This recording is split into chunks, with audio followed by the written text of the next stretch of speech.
आज की नई कहानी। 8वें दिन राजा भोज पुनः राजदरबार में सिंहासन पर बैठने के लिए पहुँचे।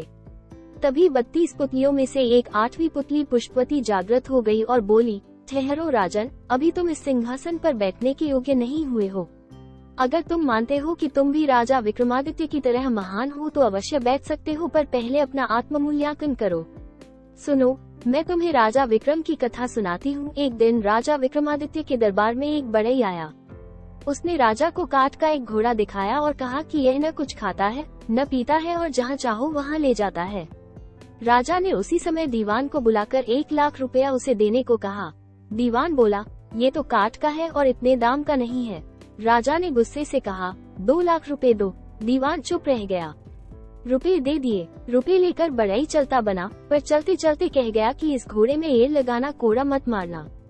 एक दिन राजा ने उस पर सवारी की, पर वो बढ़ई की बात भूल गए और घोड़े पर कोड़ा जमा दिया। कोड़ा लगना था कि घोड़ा हवा से बातें करने लगा और समुद्र पार ले जाकर उसे जंगल में एक पेड़ पर गिरा दिया। लुढ़कते हुए राजा नीचे गिरे। संभलने पर उठे और चलते चलते एक ऐसे बिहड़ वन में पहुँचे कि निकलना मुश्किल हो गया। जैसे तैसे वो वहाँ से निकले। 10 दिन में 7 कोस चलकर वो ऐसे घने जंगल में पहुँचे जहाँ हाथ तक नहीं सूझता था। चारों तरफ शेर चीते दहाड़ते थे। राजा घबराए, रास्ता नहीं सूझता था। आखिर 15 दिन भटकने के बाद एक ऐसी जगह पहुँचे जहाँ एक मकान था। उसके बाहर एक ऊंचा पेड़ और 2 कुएं थे। पेड़ पर एक बंदरिया थी। वो कभी नीचे आती तो कभी ऊपर चढ़ती। राजा पेड़ पर चढ़ गए और छिपकर सब हाल देखने लगे। दोपहर होने पर एक यति वहाँ आया। उसने बाई तरफ के कुएं से एक चुल्लू पानी लिया और उस बंदरिया पर छिड़क दिया। वो तुरंत एक बड़ी ही सुंदर स्त्री बन गई। यति पहर भर उसके साथ रहा, फिर दूसरे कुएं से पानी खींचकर उस पर डाला कि वो फिर बंदरिया बन गई।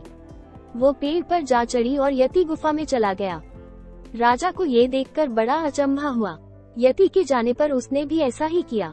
पानी पड़ते ही बंदरिया सुंदर स्त्री बन गई। राजा ने जब प्रेम से उसकी ओर देखा तो वो बोली, हमारी तरफ ऐसे मत देखो, हम तपस्वी हैं, शाप दे देंगे तो तुम भस्म हो जाओगे। राजा बोला, मेरा नाम विक्रमादित्य है, मेरा कोई कुछ नहीं बिगाड़ सकता है। राजा का नाम सुनते वो उनके चरणों में गिर पड़ी, बोली, हे महाराज, तुम अभी यहाँ से चले जाओ, नहीं तो यति आएगा और हम दोनों को शाप देकर भस्म कर देगा। राजा ने पूछा, तुम कौन हो और इस यति के हाथ कैसे पड़ी? वो बोली, मेरे पिता कामदेव और माँ पुष्पावती हैं। जब मैं 12 बरस की हुई तो मेरे माँ बाप ने मुझे एक काम करने को कहा। मैंने उसे नहीं किया। इस पर उन्होंने गुस्सा होकर मुझे इस यति को दे डाला। वो मुझे यहाँ ले आया और बंदरिया बनाकर रखा है। सच है, भाग्य के लिखे को कोई नहीं मिटा सकता। राजा ने कहा, मैं तुम्हें साथ ले चलूंगा। इतना कहकर उसने दूसरे कुएं का पानी छिड़ककर उसे फिर बंदरिया बना दिया। अगले दिन वो यति आया। जब उसने बंदरिया को स्त्री बना लिया तो वो बोली, मुझे कुछ प्रसाद दो। यति ने एक कमल का फूल दिया और कहा, ये कभी कुम्हलाएगा नहीं और रोज एक लाल रत्न देगा, इसे संभाल कर रखना। यति के जाने पर राजा ने बंदरिया को स्त्री बना लिया। फिर अपने वीर बेतालों को बुलाया। वे आए और तख्त पर बिठाकर उन दोनों को ले चले। रास्ते में यति का दिया लाल रत्न उगलने वाला फूल राजा ने एक सुंदर खेलते हुए बालक को दे दिया। बालक फूल लेकर घर चला गया। राजा स्त्री को साथ लेकर अपने महल में आ गए। अगले दिन कमल में एक लाल रत्न निकला। इस तरह हर दिन निकलते निकलते बहुत से लाल रत्न इकट्ठे हो गए। एक दिन उस बालक का पिता उन्हें बाजार में बेचने गया। कोतवाल ने उसे पकड़ लिया, राजा के पास ले गया। लड़के के बाप ने राजा को सब हाल ठीक ठीक कह सुनाया और बताया कि उसे नहीं पता ये फूल बालक के पास कहाँ से आया, लेकिन हर दिन इसमें से रत्न निकलता है। सुनकर राजा को सब याद आ गया। कोतवाल को उन्होंने हुक्म दिया कि वो उसे बेकसूर आदमी को 1 लाख रुपया दे।